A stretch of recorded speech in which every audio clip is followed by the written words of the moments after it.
Music heal करता है, music change करता है, म्यूजिक आपको सोचने पे मजबूर करता है। 1990 मुझे लगता है ह्यूमैनिटी के ऊपर एक ब्लैक डॉट है जो हुआ है 1990 में।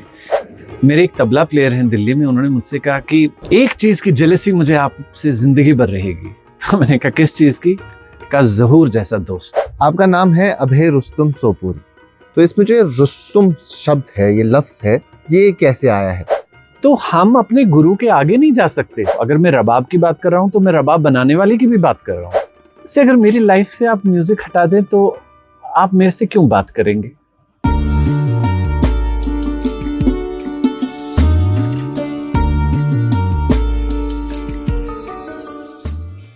तो हमारे साथ अभय रुस्तुम सोपोरी इस वक्त मौजूद है।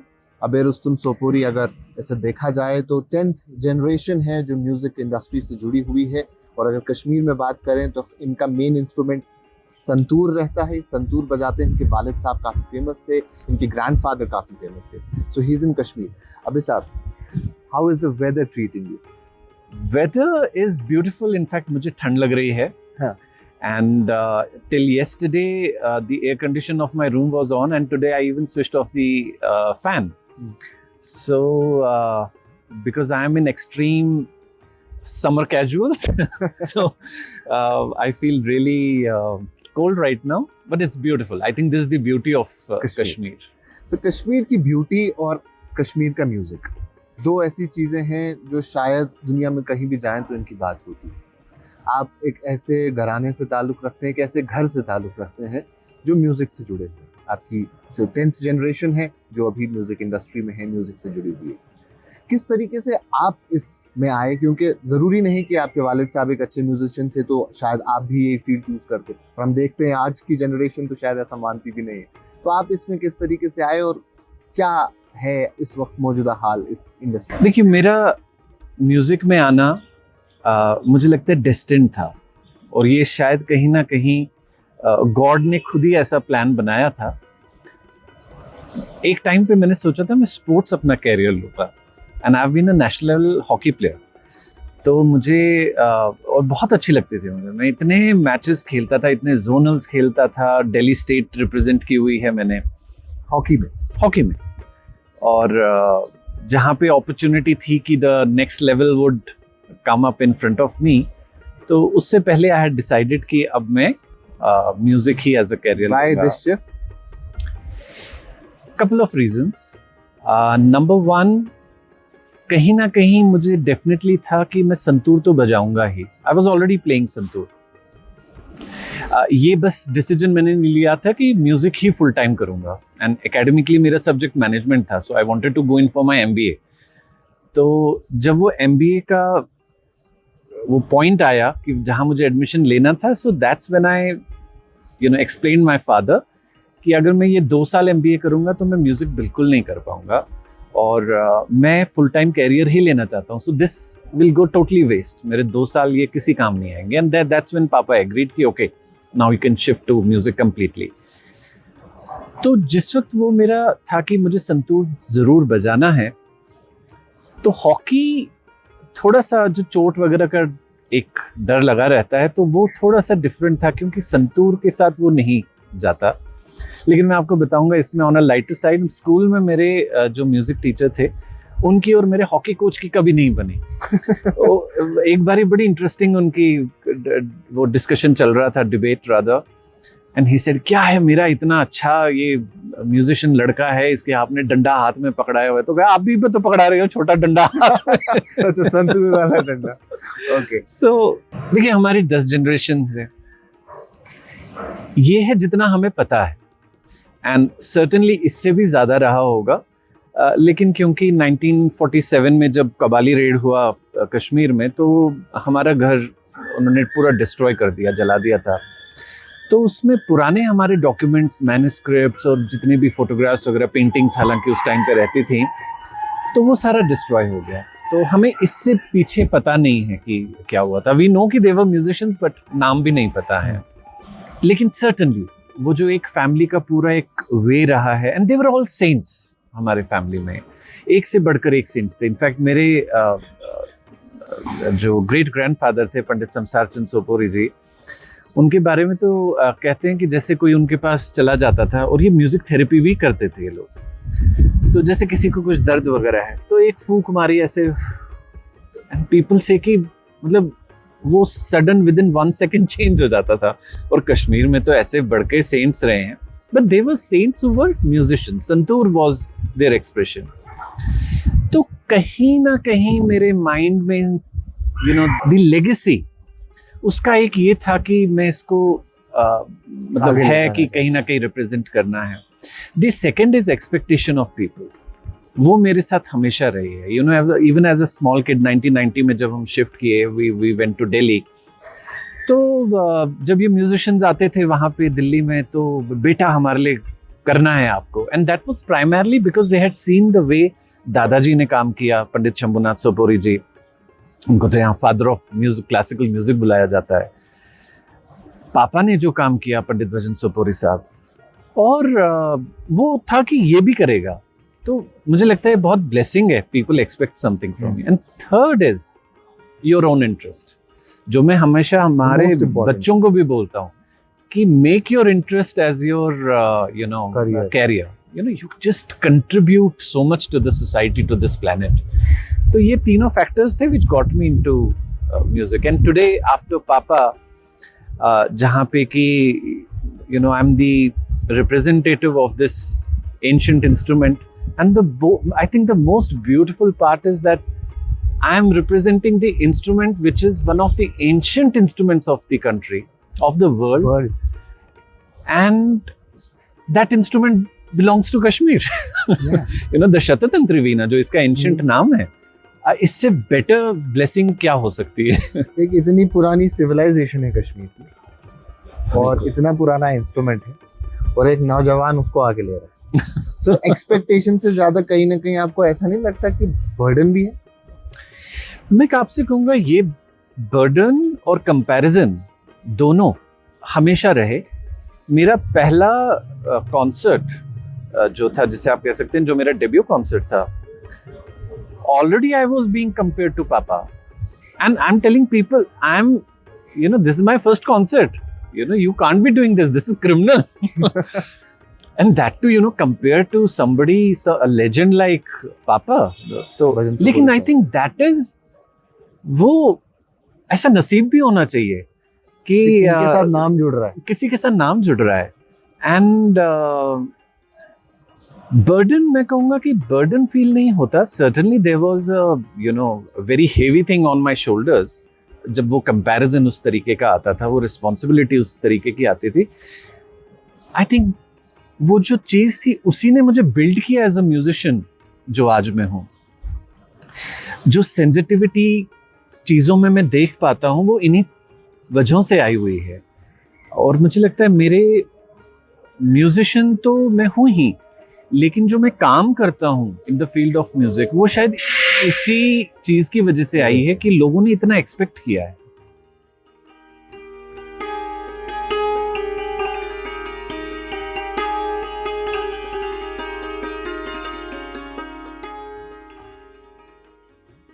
हम आपके फादर की बात कर रहे थे, जब आपने कहा कि वो बर्डन भी है लेकिन एक अच्छी बात भी है कि आपको किसी ऐसे शख्स के साथ जोड़ा जाता है। अगर हम इसे इस तरीके से देखें, वहाँ एक बाप बेटे का कंपैरिजन नहीं था, वहाँ दो म्यूजिशियंस का कंपैरिजन था। तो वो म्यूजिक का बर्डन रहता है कि एक ऐसे शख्स के साथ जोड़ा जाता है जिन्हें 40 साल 50 साल हो गए हैं काम करते हुए, सीखते हुए, और वो उस मकाम पे पहुंचे हैं, उस जगह पे पहुंचे हैं, और एक लड़का आया है जो कॉलेज से निकला है और अभी अभी उसने शुरू किया है बजाना। तो वो कहीं ना कहीं प्रॉब्लमैटिक है। देखिए, मैं आपको बताता हूँ, मेरे केस में जैसे जब for that matter any musician family से जो जुड़े होते हैं, even before their birth the sound of music comes to them. अच्छा, ये साइंटिफिकली भी प्रूवन है कि जब एक बच्चा from foetus as you know grow कर रहा होता है इन मदर्स वूम, तो साउंड वो सुनना शुरू कर जाता है, and the child actually recognises the voice of the parents. तभी जब बच्चा बॉर्न होता है तो वो मदर बुलाती है तो वो स्माइल करता है इमीडिएटली, बिकॉज उसको वो साउंड अंदर सुनाई दी होती है। एज आई ग्रू, मेरे बचपन की फोटोग्राफ्स हैं, मैं पापा की गोद में संतूर से भी छोटा हूँ और पापा कलम पकड़ के बैठे हुए हैं मेरे साथ में। जब तक मैं स्टेज पे पहुंचा, even I think mid 90s में मेरा डेब्यू हो गया था as a santoor player, but हाँ, व्हेन आई डिसाइडेड नहीं अब मैं इसको फुल टाइम लूंगा, that was much later. See, जब हम इस सिस्टम से ग्रो करते हैं, आप अपने गुरु के आगे तो नहीं जा सकते, that is for sure, you know, क्योंकि गुरु ने ही आपको सिखाया है, आपके टीचर ने ही आपको सिखाया है। तो जो मुझे ही पापा ने सिखाया हो तो मैं उसमें आगे क्या जा सकता हूं। लेकिन द ब्यूटिफुल पार्ट ऑफ गुरु शिष्य परंपरा इज कि it's an extension of the thing. तो जो दादाजी ने पापा को सिखाया, पापा ने उसको बेस बना के और आगे लिया। जो पापा ने मुझे दिया है, इट्स नॉट ओनली व्हाट पापा has given me, it's something which दादाजी give him. His father, Pandit Samsar Chand Sopuri ji, gave my Dadaji. His father, Pandit Shankar Pandit ji, gave him. His father, Pandit Suraj Pandit ji, gave him, and likewise पीछे। ये generations and centuries की एक treasure है जो आगे pass on होती है। आज जो मेरे पास आया है, मैं इसको अपने ढंग से आगे ले रहा हूँ, and the next generation, be it my children, be it my students, disciples, वो इसको आगे लेंगे। This is the most beautiful thing. तो हम अपने गुरु के आगे नहीं जा सकते, लेकिन हम अपनी एक इंडिविजुअलिस्टिक आइडेंटिटी क्रिएट कर सकते हैं, which basically is an extension of the old age system। इसमें अगर मैं ये कहूँ कि कंपैरिजन होगा, ये होगा, कैसे होगा? It's like comparing me to the sun, it never happens. Passion होना काफी जरूरी है। क्या आप एक म्यूजिकल फैमिली में तो थे, एक म्यूजिशियंस फैमिली में तो थे, लेकिन अगर आपका ये पैशन नहीं होता, शायद आप एक बेहतर म्यूजिशियन नहीं बन जाते। तो कितना ज़रूरी है, जब भी आर्ट पे बात आती है, शायद बहुत सारी चीज़ें सीखी जा सकती है, लेकिन कुछ चीज़ें हैं जो शायद ऊपर वाले की तरफ से ही हमें मिलती है, अल्लाह की तरफ से हमारे पास आती है। और उसमें आर्ट एंड क्राफ्ट एक ऐसी चीज़ है जो कहा जाता है कि इसको बेहतर किया जा सकता है, लेकिन ये कहीं ना कहीं आपके पास होती है। तो वो चीज़ होना कितना इम्पोर्टेंट है? बहुत इंपॉर्टेंट है। मैं आपको रेफरेंस दूंगा कोविड टाइम्स में प्रोग्राम्स तो थे नहीं, बहुत कम था, कुछ ऑनलाइन हो रहा था, कोई जो प्रोग्राम्स होने थे वो कैंसिल हो गए, तो किसी ने ऑनलाइन कर दिया, बट बेसिकली एवरीथिंग, पूरा ग्राफ नीचे आ गया कल्चरल सिनेरियो। म्यूजिशियंस तब भी खुश थे, मतलब उनका ये था, चलो अब रियाज करने का और टाइम मिलेगा। आप जज्बा देखिए म्यूजिशियंस का क्या है कि अच्छा प्रोग्राम नहीं है, कोई बात नहीं, अब रियाज और करते हैं, लेट्स वर्क ऑन आवरसेल्व्स। इतना टाइम तो मिलता नहीं है। अब इसको आप कंपेयर करिए कि किसी को बोल दिया हो कि नहीं जी आपकी तो लेगेसी है, आपको करना ही करना है, सो वो म्यूजिशियन तो फ्रस्ट्रेट हो जाएगा। और ये हर फील्ड में लागू होता है। मैं बच्चों से एक ही चीज कहता हूं, आप अपने जो आपकी हॉबी है, से आपको पेंटिंग का शौक है, अगर आप पेंटिंग को ही अपना फ्यूचर बनाए, हाँ, उसके जो फाइनेंशियल एक बैकअप आपका होना चाहिए, आपको उस पर सोचना पड़ेगा। You can be sitting in the ground and से कि अब मैं ड्राइंग कर रहा हूँ और एम.एफ. हुसैन साहब की तरह आपकी बिलियंस में पेंटिंग्स बिकेंगी, ऐसा नहीं होगा। होगा तो with the grace of God बहुत अच्छा है, बट आपको प्रॉपर स्टडी करना पड़ेगा। You will have to learn, you will have to collaborate with people, you will have to make your mark in the field, लोगों से मिलना पड़ेगा। आजकल की दुनिया बहुत बदल गई है। हमारे यंगस्टर्स को देखिए, सोशल मीडिया ऐसा यूज करते हैं कि जो एल्डरली लोग हैं उनको तो समझ में भी नहीं आता हमें करना क्या है। सो इन चीजों को ध्यान में रखते हुए जब आप आगे बढ़ते हैं, अगर ये आपका पैशन है, तो even in the most difficult situations, one, you will be happy. Second, happy होने का मतलब नहीं है कि मतलब दुख नहीं होगा, बट आपकी एक जो सेल्फ फुलफिलमेंट होती है, आप उसके अंदर रहेंगे, आप फ्रस्ट्रेशन में नहीं पहुंच जाएंगे। लाइक से कोविड टाइम मेरे लिए बहुत डिफिकल्ट रहा है। कई बारी इन्फेक्शन लग गया, मतलब जितनी वेव्स आई उतने वो हम बीमार हुए उतनी बारी। And I have had a deep impact of Covid, मतलब वो जो लॉन्ग कोविड है, I have actually suffered that. But कहीं ना कहीं ये था कि चलो शाम को हो गया, पापा का ये होता था चलो कोई नहीं है कमरे में, अब बैठे बैठे क्या करेंगे, पेन है, संदूर बजा रहे हैं। So it's a very different thing. आप इस कंट्री को, अपनी कंट्री को, अपने स्टेट को, इस प्लैनेट को इतना कुछ दे के चले जाएंगे when you love your field, you know, and you have to love your field more than what you love yourself. क्या म्यूजिक हील करता है? म्यूजिक हील करता है, म्यूजिक चेंज करता है, म्यूजिक आपको सोचने पे मजबूर करता है, और द मोमेंट आप सोचेंगे, number 1, 50% of the trouble side हो जाता है। म्यूजिक का पार इतना है, सिर्फ वो हमारे ब्रेन्स में ऐसे सेल्स को, ऐसे नर्व्स को ट्रिगर करता है कि हमारे सोचने के तरीके में ही फर्क आ जाता है। I can't name the people, but I have seen guns go down because of music हमारे यहाँ पे। I know those people who had gone on a wrong track, and my father told them, today you need to decide whether you want to go ahead with what you have done, छोटा डंडा है और बंदूक। हाँ, या फिर आपको music में रहना है। एंड वो इतने ब्यूटीफुल म्यूजिशियंस रहे हैं। This is the power of music. So I have witnessed this. I have witnessed it in my life. We know अबे Rustam Sopori as a musician, लेकिन अगर हम as an individual देखें, जो एक नॉर्मल सा साधारण सा इंसान है, कोई म्यूजिशियन नहीं है, वो कौन है? मैं से अगर मेरी लाइफ से आप म्यूजिक हटा दें तो आप मेरे से क्यों बात करेंगे? मेरे पास तो कुछ है ही नहीं। और मुझे मेरे एंसेस्टर्स से ये लेगेसी मिली है विद अ ब्लेसिंग, क्योंकि यहाँ पे मैं पैदा हुआ। I think this is the biggest gift that God could have ever given me, and that to be born as the son of Pandit Bhajan Sopori. मुझे लगता है इससे बढ़कर मेरी लाइफ में तो कुछ हो नहीं सकता था।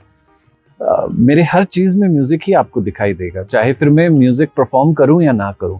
अगर आज मैं सोच पाता हूं कि मुझे अपने सोसाइटी में कैसे कंट्रीब्यूट करना है, मुझे कश्मीर के हमारे म्यूजिशियंस के लिए क्या करना है, और अगर मैं म्यूजिशियन बोल रहा हूँ, it's not only restricted to musicians, मैं आर्टिशंस की भी बात कर रहा हूँ। अगर मैं रबाब की बात कर रहा हूँ तो मैं रबाब बनाने वाले की भी बात कर रहा हूँ। अगर मैं संतूर की बात कर रहा हूँ, मैं संतूर मैन्युफैक्चरर्स की भी बात कर रहा हूँ। मैं संतूर को सुनने वाले लोगों की भी बात कर रहा हूँ। Just the word I am saying musician.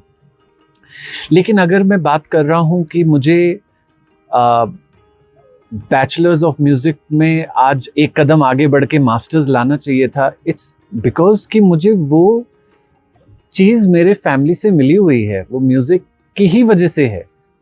मेरा थॉट प्रोसेस इस साउंड ऑफ संतूर की वजह से ही चलता है। जो कुछ भी आप सोचते हैं, it is all around music and it all because of music. It's all because of music. और मैंने कल भी एक चीज बोली थी, शेयर की थी, जब मैं परफॉर्म कर रहा था।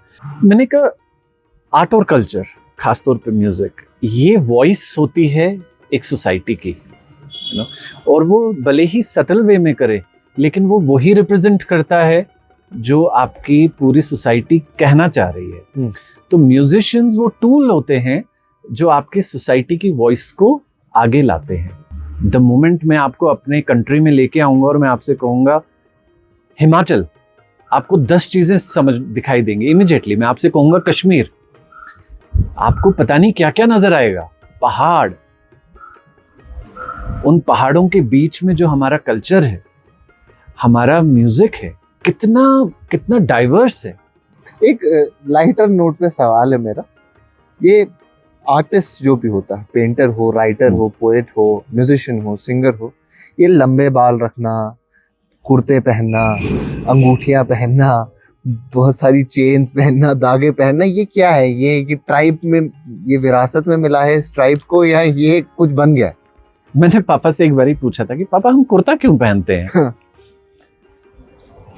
पहले तो पापा ने लाइटर नोट में मुझे मजाक करते हुए बोला, क्या अगर अभी मैं तुम्हें आर्मी ड्रेस पहनाऊं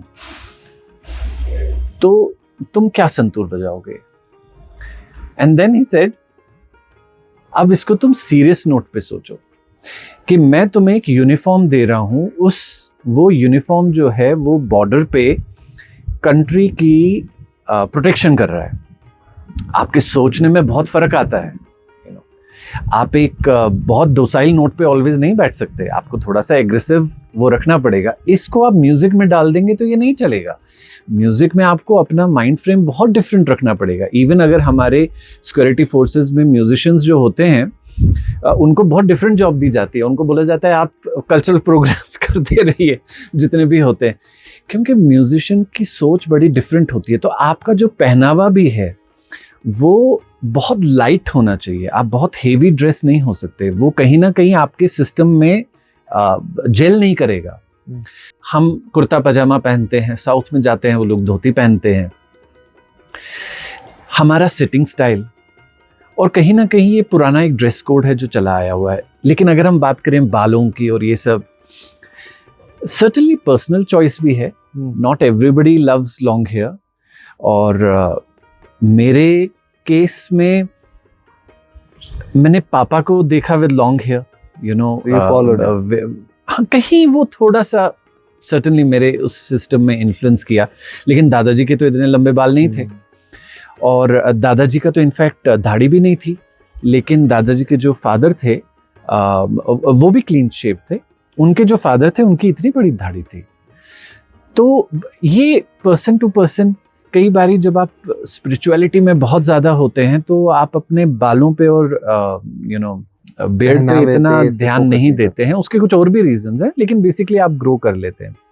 आपका नाम है अभय रुस्तुम सोपोरी, तो इसमें जो रुस्तुम शब्द है, ये लफ्ज है, ये कैसे आया है? अभय आपका नाम है, सोपोरी क्योंकि आप सोपोर से ताल्लुक रखते हैं और पूरा खानदान ही ये नाम लिखता आ रहा है, तो ये एक वर्ड, ये एक लफ्ज कैसे आया? मेरा नाम मेरे ब्रदर के बाद पड़ा, मेरे बड़े ब्रदर का नाम है सोहराब। तो रुस्तुम और सोहराब बेसिकली जो स्टोरी है रुस्तुम सोहराब, उस एपिक के ऊपर हमारा नाम डला। इसके पीछे एक रीज़न ये भी था, पापा मम्मा इनिशियली, क्योंकि अभय मेरा मच लेटर ऐड हुआ, तो और आज भी मेरे ब्रदर सोहराब ही लिखते हैं, उनका कोई एडिशनल नाम नहीं है। So it's Sohrab Sopori and it's Abhay Rustum Sopori. तो जब हम छोटे थे तब मेरा नाम रुस्तुम था। तो लुक वाइज और जस्ट बाय द, जिसे आप कहें कि खाली नाम सुन के आपके जिसको आप बोलें कि एक पिक्चर बन जाती है ज़हन। हाँ, वो पिक्चर कई बारी बनती है। वो पापा मम्मा उसको एकदम अलग करना चाह रहे थे। पापा हमेशा ह्यूमैनिटी की बात करते थे, एंड आई थिंक शायद वही एक रीज़न था कि उन्होंने हमें उस चीज़ से एकदम डिफरेंट रखा। And but primarily it's based on a story. It's that only. Okay, आप कश्मीर में पैदा हुए हैं जी, आपने कश्मीर को देखा है अपने बचपन में, लेकिन then in 90s you shifted from here. क्या कुछ मेमोरीज हैं कश्मीर की आपके साथ? मेरी बहुत खूबसूरत मेमोरीज हैं, मैं आपको सच बताऊं तो। एक तो मैंने कश्मीर का वो एस्पेक्ट देखा है जिसे मैं कहूँगा आप सब मिस कर गए हैं जो अच्छा। मुझसे छोटे हैं। हाँ। जिसको हम एक्चुअली में कश्मीरियत कहते हैं। अच्छा। उसको मैंने I have lived that, you know. मेरे हम बचपन के जो फ्रेंड्स थे, एक मुस्लिम है, एक हिंदू है, उसमें एक सिख भी है, और हम सब एक साथ हैं। मैं आपको बताऊंगा कि look at the beautiful childhood that I have had. Sunday morning को रामायण आता था उन दिनों। हम रामायण देखते थे, और जितने भी हम रेडियो कॉलोनी राजबाग में थे तब, तो टीवी हमारे यहाँ था और कई घरों में नहीं था। तो हम जितने भी फ्रेंड्स थे हम सारे बैठ के रामायण देखते थे, और इसमें सरदार, मुस्लिम, हिंदू, सब बच्चे। लेट 80s की बात है। रामायण संडे मॉर्निंग आता था, शायद 9 बजे आता था। इसके बाद हम सब के सब रामायण देखने के बाद हम जाते थे शंकराचार्य टेम्पल में। हम सब अंदर जाते थे, इसको कोई रिलीजन से कोई लेना देना नहीं था। वहां से फिर हम जब नीचे आते थे तो दरगाह है, हम लोग दरगाह भी जाते थे। उसके बाद हम घर आते थे, उसके बाद फिर हम क्रिकेट खेलते थे और ये सारा वो सब। क्या ये लाइफ आज के बच्चों को नसीब है? नहीं है। तो वो बहुत डिफरेंट था। 1990 मुझे लगता है ह्यूमैनिटी के ऊपर एक ब्लैक डॉट है जो हुआ है 1990 में। एंड आई थिंक हम सबको अपने आप को इतना मैच्योर करना चाहिए कि we live a life which is full of love. क्या हम एक दूसरे के लिए हेट्रेट पालें? मुझे बचपन का इतना याद है। हम लोग तो बहुत छोटे थे, मैं 11 साल का था 90 में। और जो मेरे बड़े ब्रदर हैं, जो उनके फ्रेंड्स थे, कुछ उनसे बड़े थे, गोद में उठा रहे हैं, खेल रहे हैं हम लोग, सबके सब अलग ऑफ ऑल एज ग्रुप्स, जितने भी 15 साल से लेके 6-7 साल के जितने भी हम बच्चे थे उस कॉलोनी में, हम लोग जाते थे। वहाँ पे कॉलोनी में नए मकान बन रहे थे, और ताले तोड़ देते थे उनके, वहाँ जाके कमरों में छुपते थे, छुपन छुपाई खेलते थे, हाइड एंड सीक। मुझे लगता है मैं जब कश्मीर से गया तो मेरा तो चाइल्डहुड खत्म हो गया, बिकॉज मेरे लिए वो इतना चेंज हो गया फ्रॉम कश्मीर टू दिल्ली। मैं उसके बाद खेला नहीं हूँ एक्चुअली 90 के बाद। द सेंसिटिविटी, मुझे लगता है जो सेंसिटिविटी मुझे कश्मीर ने दी, उसको एक डिफरेंट एस्पेक्ट से देखना मुझे दिल्ली ने दिया है। यानी सेंसिटिविटी मुझे यहाँ से मिली, और जो एक स्ट्रेंथ मिली है, एक अलग नजरिया मिला, वो मुझे दिल्ली ने दिया है। Do you still carry Kashmir with you? Kashmir मेरे पूरे सिस्टम में है, और मैं जहां भी जाता हूं मैं कश्मीर की ही बात करता हूं। मेरा साज ही कश्मीर को डिपिक्ट करता है। देखिए, संतूर एक वाहिद ऐसा साज है, आप एक स्ट्रोक दीजिए संतूर के ऊपर and you will be in Kashmir. ये और किसी साज पे नहीं होता है। और ये मैं इसलिए नहीं कह रहा कि मैं संतूर प्लेयर हूं, तो थोड़ा बायस होकर बोल रहा हूं, नो। आप फ्लूट बजाइए, वो आपको एक पर्टिकुलर एरिया में नहीं लेगा, कई जगह ले जाएगा। आप गिटार बजाइए, आपको वो कई एरियाज में ले जाएगा, एक जगह नहीं रखेगा, वो आपको यूरोप भी ले सकता है। पर जब आप संतूर बजाएंगे तो आप कश्मीर में ही आएंगे, क्योंकि ये जो जगह है, ये तो संतों की जगह है, ये स्पिरिचुअल लोगों की जगह है, ये जगह स्पिरिचुअलिटी की है, ये जगह वो है जिसने नाट्य शास्त्र दिया है, जिस जगह ने आपको एस्थेटिक्स दिए हैं। तो संतूर कश्मीर की बात करता है, और मैं उसका एक म्यूजिशियन हूँ, उसका एक प्लेयर हूँ। सबसे खूबसूरत बात है कोई आपके बचपन की जो आपको अभी भी याद हो, उसे आप याद करते हो, अपने आगे की जनरेशन को सुनाते हो? कोई ऐसी चीज, कोई ऐसी मेमोरी, ये भी फेड मेमोरी? देखिए, जैसा मैंने आपको अभी बताया, जो मेरा चाइल्डहुड रहा है वो इतना खूबसूरत रहा है कि actually not going back to that topic, लेकिन 1990 में जो हुआ, इट वाज एक्चुअली लाइक कि ऐसा हो कैसे सकता था, जो भी हुआ 90 में। तो मुझे लगता है जितना भी प्री 1990 है वो इतना डिफरेंट है कि जिसमें आप कहते हैं कि एक सोसाइटी की वननेस, जो लोगों का एक अलग नजरिया होता है, जिसे कहें कि आपस का। मेरा childhood friend he is a Muslim, अभी भी दोस्त है, अभी भी मेरा दोस्त है, ऊपर कमरे में बैठा है। मैं जब भी कश्मीर आऊंगा ऐसा हो ही नहीं सकता। मैं आपको एक इंसिडेंट बताऊंगा। 2000 से मैं कश्मीर में काम कर रहा हूँ। एक बारी मैं एक ऐसी जगह गया, हालांकि द देन चीफ मिनिस्टर, मुझे उन्होंने इतना डांटा था कि तुम बिना बताए कैसे चले जाते हो। थोड़ा सा सेंसिटिव एरिया था वहाँ पे, मिलिटेंसी बहुत ज़्यादा थी, लेकिन मैं तो जाता हूँ, मैं तो कहीं भी जाके बच्चों के लिए बजाता रहता था। मुझे थोड़ा सा तो था दिमाग में कि it's not a very good area, तो मैंने अपने फ्रेंड से कहा तुम ऐसा करो, तुम दूसरी गाड़ी में आ जाओ। तो मुझे वापस में कहता है जब मरेंगे तो एक साथ मरेंगे। मेरे एक तबला प्लेयर हैं दिल्ली में, उन्होंने मुझसे कहा कि एक चीज की जेलसी मुझे आपसे जिंदगी भर रहेगी। तो मैंने कहा किस चीज की?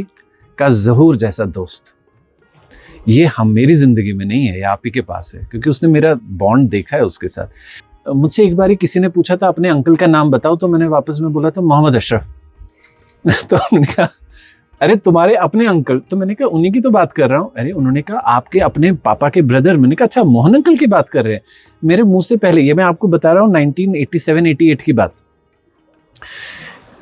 वो दादाजी के डिसाइपल थे, इतने बड़े कंपोजर यहाँ रहे हैं मोहम्मद अशरफ साहब। वो मुझे साइकिल पे उठा रहे हैं, घुमा रहे हैं, जैसे दादाजी मुझे घुमाते थे वैसे वो मुझे साइकिल पे घुमाने ले जाते थे। ये तो अलग ही चीज है, मुझे नहीं लगता कहीं और ये होता था, ये कश्मीर में ही शायद होता था। अब वहां से हम कहीं और ही पहुंच गए। शायद नाउ इज द टाइम कि हमें उस कश्मीर को वापस जोड़ना चाहिए। कर पाएंगे? एफर्ट्स तो हमें ही करने पड़ेंगे। बिल्कुल। अगर हम आपस के हेट्रेड को नहीं मिटाएंगे, अगर मैं आपको देखता रहूंगा कि आप एक मुसलमान हैं और मैं एक हिंदू हूं, तो ये हेट्रेड कैसे मैं मिटाऊंगा? 2 कदम मुझे भी चलने पड़ेंगे, 2 कदम आपको भी चलने पड़ेंगे। मेरे अकेले जाने से नहीं होगा और आपके अकेले आने से नहीं होगा, हम दोनों को करना पड़ेगा। करेंगे, शायद पॉसिबल है। पापा ने मुझे एक ही चीज सिखाई है, कोशिश करते रहो, काम करो। अच्छा, संतूर या ऐसे इंस्ट्रूमेंट्स बजाने वाला कोई शख्स क्या इतना आज के वक्त में कमा पाता है कि अपनी फैमिली को एक बेहतर जिंदगी दे सके? देखिए, चैलेंजेस म्यूजिक फील्ड में है, इसीलिए बहुत इंपॉर्टेंट है कि जब हम कोई डिसीजन लें, यानी अगर आपको म्यूजिक अपना कैरियर बनाना है तो आपको, पापा हमेशा बोलते थे, चौमुखी बनो।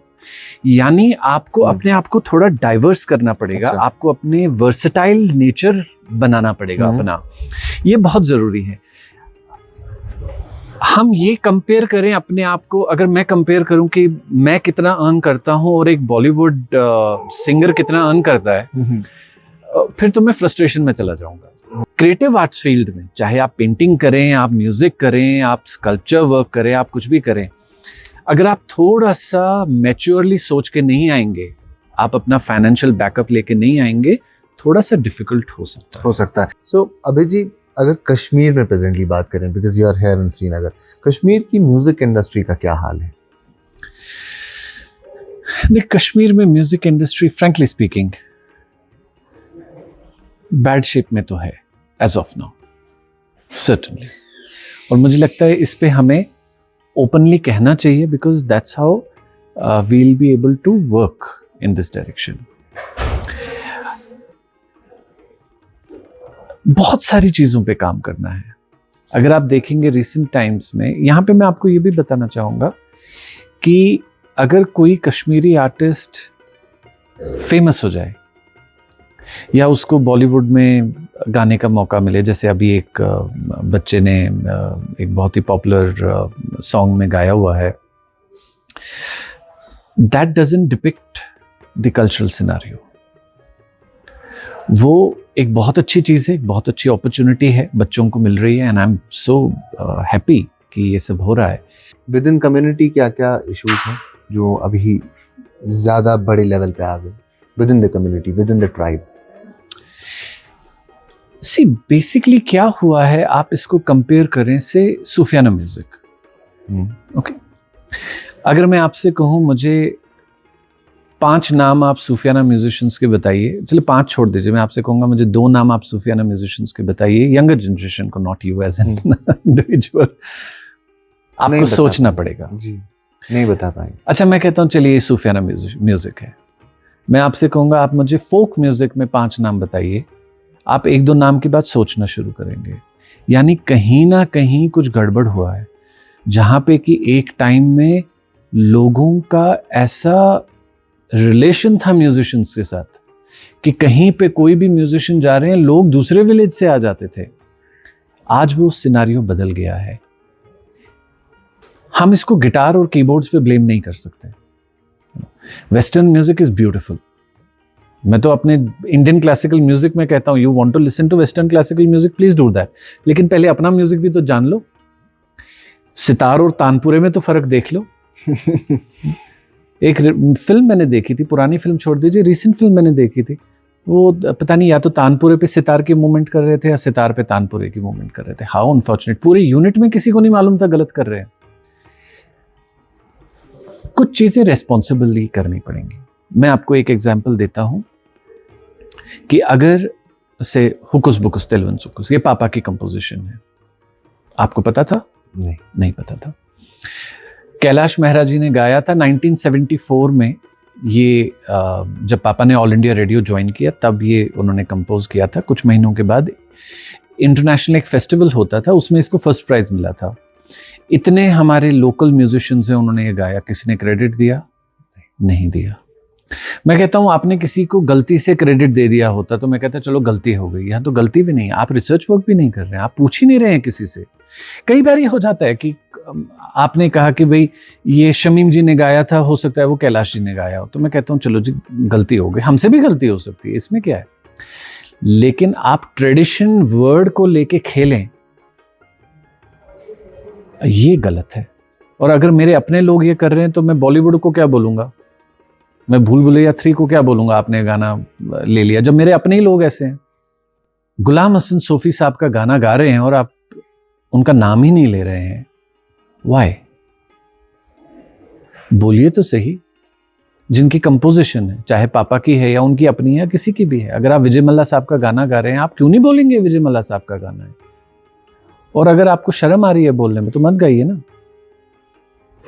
तो ये जो चीजें हैं ये यूथ को अंडरस्टैंड करनी पड़ेंगी, और अगर इन चीजों पे आप वर्क करेंगे रिस्पॉन्सिबिलिटी के साथ तो आप ही को फायदा होगा। क्रेडिट्स तो आपके संस्कार बताती है। अब इसके बाद आता है दूसरी चीज की, हम कहें कि कहाँ इम्बैलेंस हो गया। इम्बैलेंस यहाँ पे हो गया है कि एक तो सोशल मीडिया आ गया है, यंगस्टर्स उसको इजीली कर सकते हैं क्योंकि वो इसी में सिस्टम में ही बॉर्न हुए हैं। लेकिन जो हमारे एल्डरली म्यूजिशियंस हैं वो इतना सोशल मीडिया के साथ नहीं वर्क कर पाते। मैं नहीं कर पाता। तो मुझे एक पोस्ट डालना होता है, मैं फ्रस्ट्रेट हो गया होता हूँ, कहाँ मैं फंस गया, ये क्या टैग करना है क्या नहीं करना है। तो लेकिन आप वही यंगस्टर को दे दीजिए, 2 मिनट के अंदर उसने पोस्ट कर दिया होगा, the post will go viral. लेकिन एक चीज सबको अंडरस्टैंड करनी पड़ेगी, रातों रात, ये मैं कई बार बोला हूँ, रातों रात आप स्टार बन सकते हैं, आर्टिस्ट नहीं बन सकते। ये बहुत जरूरी है। ये क्रेडिट देना न देना, आपने जो बात की, ये शायद काफी वक्त से चलता आ रहा है और अभी भी कहीं ना कहीं हो रहा है। फिर चाहे वो कंपोजर हो, वो म्यूजिशियन हो, वो आपका लिरिक्स राइटर हो, क्योंकि लिरिक्स वाले भी बहुत मार खाते हैं। और वो बॉलीवुड में भी कई सारे लोग हैं जो कहते हैं कि हमें ड्यू क्रेडिट नहीं मिला। एक छोटी सी चीज है, एक लफ्ज है, एक नाम लिखना है या एक नाम बोलना है, क्यों इतना भारी हो जाता है लोगों के लिए? मैं आपको बताता हूँ, जब मैंने शिकारा मूवी की तो शिकारा मूवी में जो मेन लव थीम है मूवी की, जिसके ऊपर मैंने दिल भर लगियो सॉन्ग के ऊपर ही वो लव थीम का पूरा म्यूजिक बना, पर जो बैकग्राउंड स्कोर था वो रहमान साहब का है। अब बैकग्राउंड स्कोर में तो रहमान साहब का ही नाम आया, मेरा नाम तो था नहीं। जब म्यूजिक रिलीज हुआ जो रहमान साहब ने किया, उसमें उन्होंने अलग अलग थीम्स डाली। जब लव थीम आया तो उसके अंदर लिखा हुआ है कंपोजिशन अब रुस्तम सुपोरी। अब one should learn from this. अगर रहमान साहब मेरा मेंशन नहीं करते तो मैं कौन सा जाके रहमान साहब के साथ लड़ने वाला था? सॉन्ग में तो लिखा ही हुआ था मेरा नाम, सो ठीक है, it's part of the background, क्या फर्क पड़ता है। लेकिन I think he respected the creative work of somebody. मैं जब 2013 में जब हमने यहाँ पे ऑर्केस्ट्रा किया था, जुबिन मेहता साहब स्टेज पे आए and he gave me the title of maestro that day.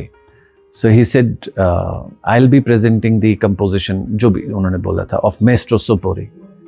So he gave me the credit of the work that I had done. तो ये चीजें बहुत इंपॉर्टेंट है। As I said, see, आप कभी कुछ कर लें, उसमें आपने से सिंगर्स हैं, 4 सिंगर्स ने गाया होगा, आपने 3 का दे दिया, एक मिस आउट हो गया, ह्यूमन एरर, वन कनेक्ट्स, मान सकता है उसको, आप एक्सपेक्ट करते हैं उस चीज को कि ठीक है, हो गया। अब घराने आते हैं सूफियाना म्यूजिक के, उसमें मुझे फ्यूचर बहुत डार्क दिख रहा है अनफॉर्चुनेटली। कितना हम इसको प्रिजर्व कर पाएंगे, जो मुझे डर लगता है कि ये किताबों में रहेगा अनफॉर्चुनेटली। पिछले चंद सालों में 2 घराने ऑलमोस्ट खत्म है।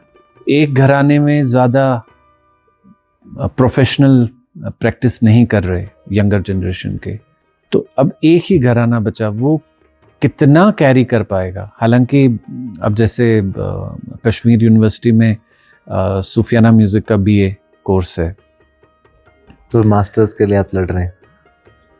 देखिए, मास्टर्स तो ऐसे नहीं आएगा क्योंकि कहीं पे कुछ रूल्स भी हैं, आप उन रूल्स को कितना ब्रेक करेंगे। हालांकि अगर आप देखें, वहां पे सूफियाना सिखा रहे हैं शबीर साज नवाज। शबीर साज नवाज अपने फील्ड के मास्टर हैं, वो टॉप ग्रेड आर्टिस्ट हैं।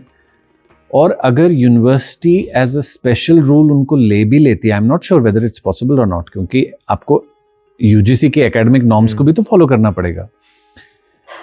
जब तक वो नहीं होगा, मास्टर्स इंट्रोड्यूस नहीं हो सकता। मैं जो मास्टर्स इंट्रोड्यूस किया, आप देखिए कश्मीर यूनिवर्सिटी में नहीं हो पाया, वो क्लस्टर में गया और वुमेन्स कॉलेज में आया। मैं किन लोगों के शोल्डर्स पे वो कर पाया हूं, उनमें से 2 तो घर के बच्चे हैं, डॉक्टर वसीम भट्ट और डॉक्टर शबीर अहमद मीर, और भी बच्चे हैं जो अभी दिल्ली यूनिवर्सिटी से पीएचडी करके कश्मीर आए हुए हैं।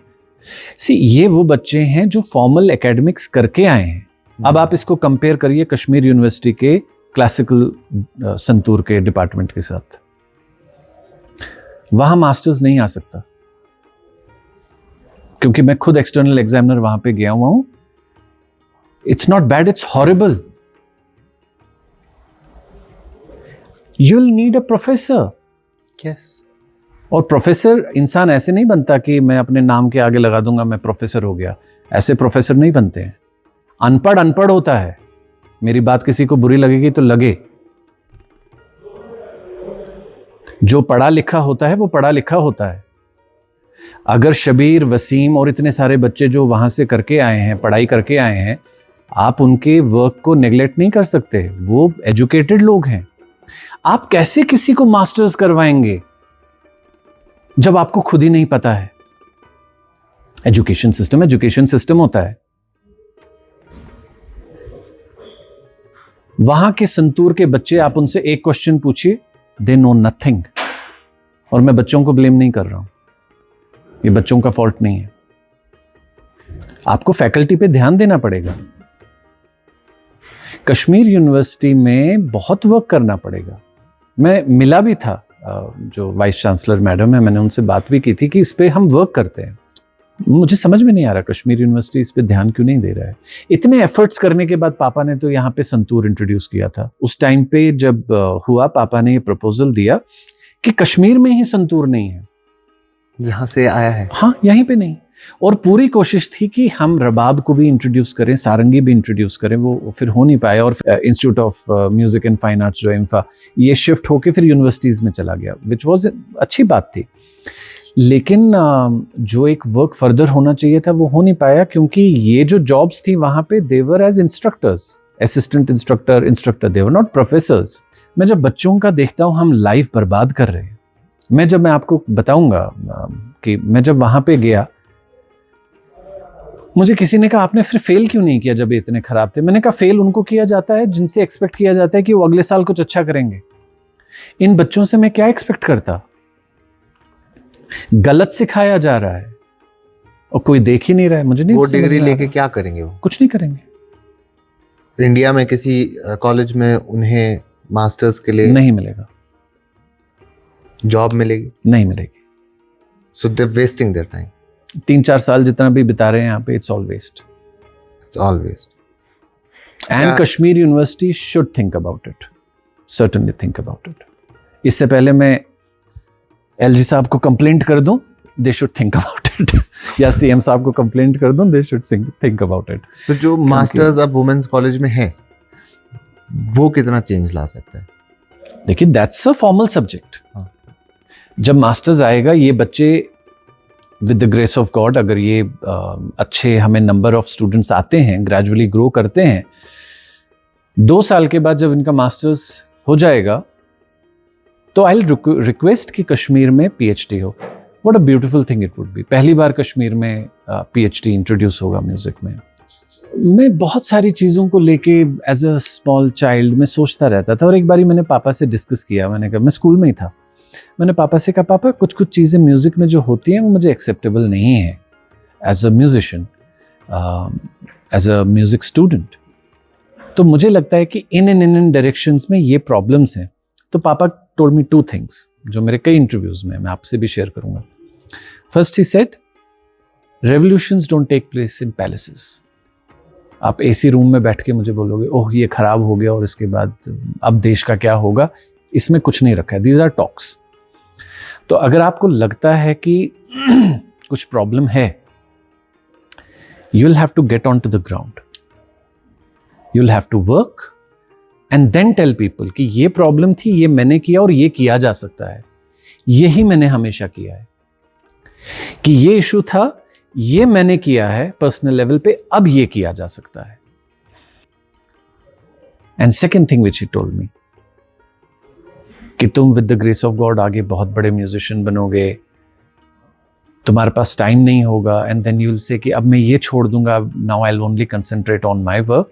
ये नहीं हो सकेगा, दैट इज क्रिमिनल।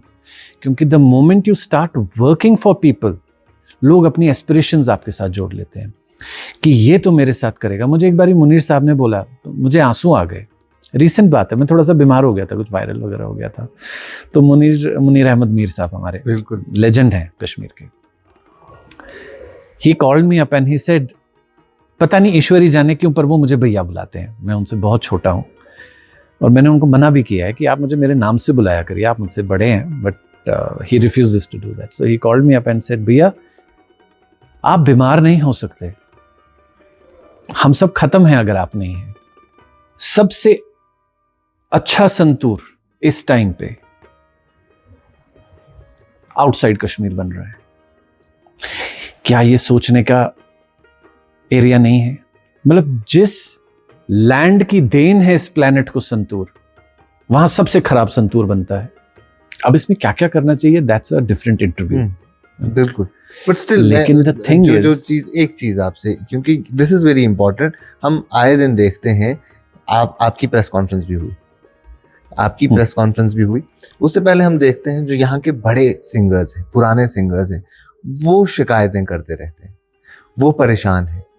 जो कुछ तो होगा जो टाइमली बेसिस पे किया जाए, at least to some extent relief दिया जाए उन्हें।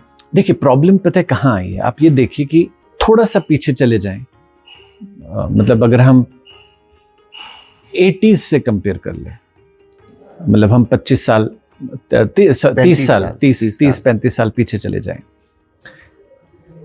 म्यूजिशियंस का लाइवलीहुड रेडियो से चलता था, दूरदर्शन रेडियो से प्राइमरली, फिर दूरदर्शन भी था।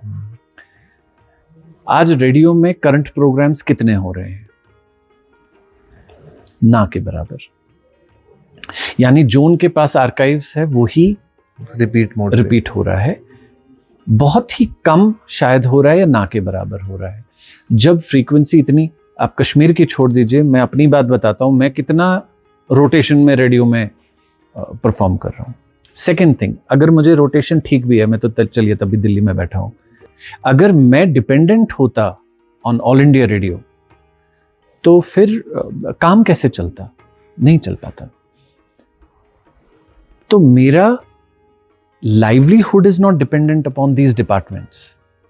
मेरे जो कश्मीर के म्यूजिशियंस हैं, अनफॉर्चुनेटली वो इस जो केओस है जो हो गया है, जो डिपार्टमेंट्स में काम होता था वो अब नहीं हो रहा है, वो इसमें फंस गए, वो इससे निकल नहीं पाए हैं, क्योंकि इनका जरिया वही था। अब ना रेडियो में कुछ है, दूरदर्शन में भी कुछ इस तरीके का वर्क यहाँ पे जम्मू कश्मीर में हो नहीं रहा है, जहाँ तक मुझे मालूम है। उसके बाद हमारा सॉन्ग एंड ड्रामा डिवीजन होता था, वो तो शायद बंद ही हो चुका है। तो ऐसे और भी जो इदारे थे उनमें अब वो काम है नहीं, तो ये लोग फ्रस्ट्रेटेड हैं। अब हम सिर्फ गवर्नमेंट के ऊपर डाल देंगे, सिर्फ आप ही हमारे लिए प्रोग्राम करते रहिए, दैट्स नॉट सेंसिबल। मतलब वो हो ही नहीं सकता, ये कहीं नहीं होता, अब्रॉड में भी नहीं होता। अब घुमा फिरा के बात ये आती है कि हम किन पे डिपेंडेंट हैं, यानी जो अलग अलग प्रोग्राम्स यहाँ पे होने चाहिए, अब ये आर्टिस्ट उस पर डिपेंडेंट है, वो कितने हो रहे हैं, कहाँ हो रहे हैं, इतने नहीं हो रहे, तभी इतना फ्रस्ट्रेशन है म्यूजिशियंस में। तो और ये तो सिर्फ आर्टिस्ट हैं, ये तो कहीं जॉब तो कर नहीं रहे हैं। तभी मैं कह रहा हूं अपना फाइनेंशियल स्टेबिलिटी देख लीजिए। तो अगर जॉब के साथ साथ चलता होता तो एटलीस्ट आपको इतना दुख नहीं होता। देखिए खुददार musician with no programs, it's a lethal combination. जी नहीं पाएगा, नहीं जी पाएंगे। खुददारी के साथ आप ऐसे नहीं जी पाएंगे। मेरे इस नेचर के साथ अगर मैं डिपार्टमेंट्स पे अपना वो रखूं, क्या कहते हैं उसको, मुस्तकबिल, तो फिर चल नहीं सकते। तो उन पर डिपेंडेंट नहीं रह सकते, आप नहीं रह सकते। बिल्कुल सही। तो काम करने की बहुत ज्यादा जरूरत है, बहुत ज्यादा जरूरत है, और ये दोनों सेक्शंस में है। मतलब हमें जो चीजें पॉलिसी लेवल पे आती है वहां पे गवर्नमेंट रोल मैटर करेगा, और उसके अलावा I think we need to bring in, देखिए अभी जो हमारा प्रोग्राम हुआ है, मैंने उस प्रोग्राम के जरिए यही अपील किया कि ये हमारी जगह है। कश्मीर इस कंट्री का one of the most beautiful part है। हम क्यों नहीं है यहाँ? जितने भी लोग कलकत्ता से आते थे, साउथ से आते थे, नॉर्थ ईस्ट से आते थे, वेस्ट साइड से आते थे, मध्य प्रदेश से आते थे, महाराष्ट्र से आते थे, everybody should start coming immediately. ये अब ठंडा भी हो गया, मैं अब अंदर बैठ के भी शॉल में बैठा हूँ। चले, thank you so much Abhay ji, it was really nice talking to you. आपका बहुत वक्त लिया, आप ठंडे भी हो गए, तो आप होपफुली आप चाय पियेंगे। मैं चाय पीऊंगा। चाय पियेंगे तो सब ठीक हो जाएगा। Thank you, Thank you, God bless you. Thank you so much.